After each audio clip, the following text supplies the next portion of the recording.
तो ये first grade की साइकोलॉजी की बुक दिशा वाली। अब ये हम कंप्लीट करेंगे धीरे धीरे पार्ट्स में। से मार्क्स होते हैं 60 इसके, एंड इसका फर्स्ट टॉपिक है या फिर फर्स्ट चैप्टर है शिक्षण अधिगम में मनोविज्ञान का महत्व है, importance of psychology in teaching learning. तो शिक्षण मनोविज्ञान क्या है? शिक्षा और मनोविज्ञान से बना है। शिक्षा है व्यवहार का परिमार्जन या फिर शुद्धिकरण भी कह सकते हैं। व्यवहार का शुद्धिकरण शिक्षा है, और उसका शुद्धिकरण कैसे होगा ये हमें नहीं पता है। शिक्षा बस इसका शुद्धिकरण है, वैसे इसलिए मनोविज्ञान है। मनोविज्ञान है व्यवहार का अध्ययन, जो हम व्यवहार का शुद्धिकरण या फिर व्यवहार का परिमार्जन करें, उसके सिद्धांतों को मनोविज्ञान कहते हैं। और कुल मिलाकर शिक्षा मनोविज्ञान क्या होता है? व्यवहार के शुद्धिकरण के लिए व्यवहार का अध्ययन, या व्यवहार के शुद्धिकरण के लिए व्यवहार का अध्ययन ही शिक्षा मनोविज्ञान कहलाता है। ज़्यादातर शिक्षा मनोविज्ञान की एक शाखा है जो 1900 ईस्वी या फिर 20वीं सदी में अमेरिका में पैदा हुई थी। यहाँ पे ख़त्म होता है शिक्षा मनोविज्ञान का इंट्रो। फिर आता है शिक्षा का अर्थ, नया टॉपिक है। अब शिक्षा का अर्थ है शिक्षा संस्कृत भाषा के शिक्ष धातु से बनी है, जिसका अर्थ है विद्या प्राप्त करना या फिर सीखना भी कह सकते हैं। अब विद्या और शिक्षा में फ़र्क होता है, ये आपको पता होगा, छोटी क्लासेस में पता होगा। शिक्ष धातु से बनी है, जिसका अर्थ है विद्या प्राप्त करना या फिर सीखना, शिक्ष का मतलब। पर अंग्रेजी में एजुकेशन किस वर्ड से बना है? एजुकेयर या फिर एजुकेटम। इनसे एडुकेयर या एडुकेटम भी बोल सकते हैं। इनसे बना है एजुकेशन। अब एडुकेटम का अर्थ है उठाना, सामने लाना, या फिर शिक्षित करना, या फिर शिक्षण कार्य करना। अब कुछ विद्वानों का अलग भी है कहना। एजुकेशन शब्द, वो कहते हैं कि एजुकेशन शब्द ई व ड्यूको 2 शब्दों से बनता है। ई का अर्थ है अंदर से, और ड्यूको का अर्थ है बाहर करना। अर्थात बालक में जो शक्तियाँ व ज्ञान है उसको बाहर प्रकट करना ही शिक्षा है। अब ये उत्पत्ति के देख लिया, एजुकेशन ईड्यूको से भी बना है। एडुकेयर या फिर एडुकियर भी होता है, और एडुकेटम भी है जो हमने पहले पढ़ा था। तो एडुकेटम का अर्थ है प्रशिक्षित करना। ई और ड्यूको को मिला के अर्थ बता ही दिया, अंदर से बाहर करना या फिर ज्ञान प्रकट करना। एडुकेयर है पालन पोषण करना, इसका मतलब। एडुकेयर का मतलब है बाहर निकालना। फिर आता है शिक्षा एक सतत प्रक्रिया है जो जन्म से लेकर मृत्यु तक सतत रूप से जारी रहती है, यानी हम कुछ ना कुछ सीखते ही रहते हैं। प्राचीन काल में शिक्षा द्विमुखी प्रक्रिया थी, जो शिक्षक और शिक्षार्थी के बीच हुआ करती थी। ये जॉन एडम्स ने दी थी, और शिक्षक केंद्रित हुआ करती थी।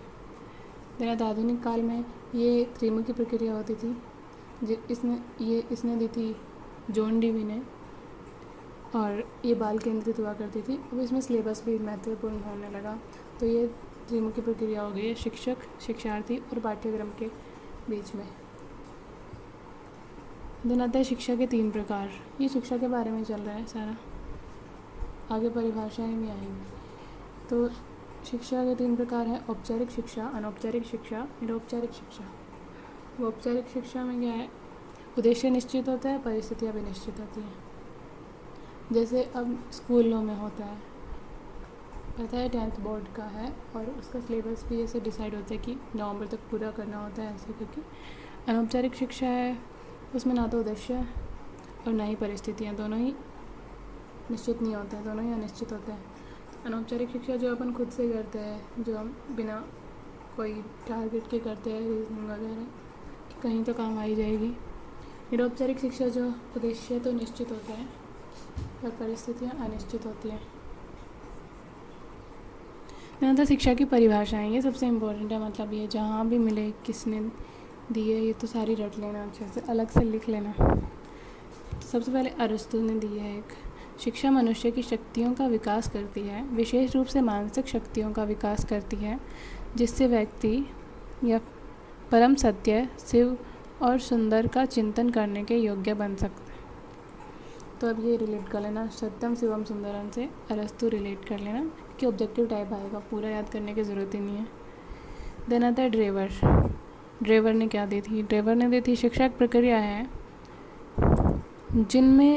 जिसमें तथा जिसके द्वारा बालक के ज्ञान, चरित्र और व्यवहार को ढाला एवं परिवर्तित किया जा सकता है, जिसमें चेंज किया जा सकता है।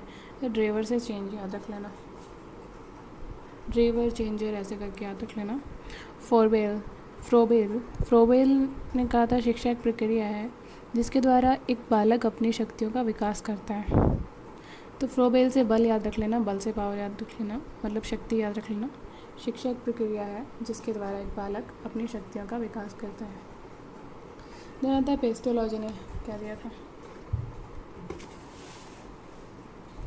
पेस्टोलॉजी ने कहा था कि मानव की आंतरिक शक्तियों का स्वाभाविक, सामंजस्यपूर्ण, प्रगतिशील विकास ही शिक्षा है। तो पेस्टोलॉजी से प्रगतिशील रिलेट कर लेना, मतलब थोड़ा बहुत याद भी रखना पड़ेगा क्योंकि ये वर्ड तो कहीं और भी आ सकता है, थोड़ा बहुत तो याद रखना पड़ेगा, बट कीवर्ड से ऐसे थोड़ा याद आ जाएगा, ऑप्शन देख के याद आ जाएगा। सो कीवर्ड ज़रूर रखना एक। तो मानव की आंतरिक शक्तियों में स्वाभाविक व सामंजस्यपूर्ण प्रगतिशील विकास ही शिक्षा है। पेस्टोलॉजी ने दिया था ये प्रगतिशील। रविंद्रनाथ टैगोर का सबको याद ही है, शिक्षक उस दीपक की तरह है जो खुद जलता है और दूसरों को भी प्रज्वलित करता है। ये तो याद ही रख लेंगे अपन, रिमेंबर लिखा मैंने। महात्मा गांधी, शिक्षा से मेरा तात्पर्य बालक एवं मनुष्य के शरीर, मस्तिष्क एवं आत्मा के सर्वोत्तम अंश की अभिव्यक्ति है। इन्होंने आत्मा पे ऐसे बहुत पढ़ाई किया था और ऐसे ध्यान दिया है, काफ़ी किताबें अंश लिखे हैं। सो महात्मा गांधी ने दिया है ये, आत्मा से याद आ जाएगा ये एक और दिया है, ये भी ऐसा ही है। शिक्षा का अर्थ में बालक अथवा मनुष्य के शरीर, आत्मा, मन, बुद्धि के सर्वांगीण विकास और सबसे अच्छे मात्रात्मक व गुणात्मक विकास से समझता हूँ। तो ये भी आत्मा से रिलेटेड है, आ जाएगा याद मेरा। स्वामी विवेकानंद ने दिया था मनुष्य की अंतर्निहित पूर्णता को अभिव्यक्त करना ही शिक्षा है। तो ये रख लेना अंतर्निहित से, क्योंकि ये थोड़ा डिफरेंट है, बाकी याद तो खुद ही रखने पड़ेंगे। तो बालक के अंदर छिपी हुई पूर्णता का प्रदर्शन ही शिक्षा है। ये भी अंतर्निहित से रिलेटेड हो गया, अंदर छिपी हुई। और इन्होंने कहा कि शिक्षा बाहर से नहीं आती, वह तो मनुष्य के अंदर आत्मा ही छिपी रहती है, अंदर ही छिपी रहती है। संक्षेप में व्यक्तित्व के सर्वांगीण तथा संतुलित विकास की प्रक्रिया ही शिक्षा है। तो ये संक्षेप में ये दिया है ज्ञान का अर्थ। मनोविज्ञान का अर्थ है शब्द की उत्पत्ति लैटिन शब्द साइकोलॉगस से हुई थी। साइकोलॉगस को डिवाइड किया गया साइके प्लस लोगस में। साइकोलॉगस से साइकोलॉजी बनी है, जिसे मनोविज्ञान कहते हैं। साइके प्लस लागोस से बना है ये, और साइके का मतलब है सोल यानी आत्मा हीरा, और लागोस से मतलब है विज्ञान यानी साइंस। तो आरंभ में मनोविज्ञान का अर्थ आत्मा के विज्ञान से ही था, लेकिन आत्मा के विज्ञान से इसे मस्तिष्क का विज्ञान कहने लगे, फिर चेतना का विज्ञान कहने लगे, और वर्तमान में व्यवहार का विज्ञान से रूप से माना जाता है मनोविज्ञान। व्यवहार का अध्ययन कहते हैं।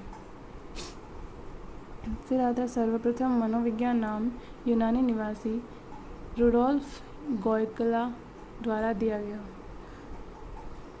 ये भी याद रखना है, रुडोल्फ गोयकला ने सर्वप्रथम का नाम दिया। ऐसा मनोविज्ञान का जनक अरस्तु एवं जननी दर्शन शास्त्र है। ये नाम ही है, जननी किसी का जनक है अरस्तु, ये भी किसी का नाम है, और जननी है दर्शन शास्त्र, ये भी किसी का नाम है। तो अरस्तु ने तो डेफिनेशन भी दी थी शिक्षा की, जो अभी रिलेट किया था अपन ने सत्यम शिवम सुंदरम से।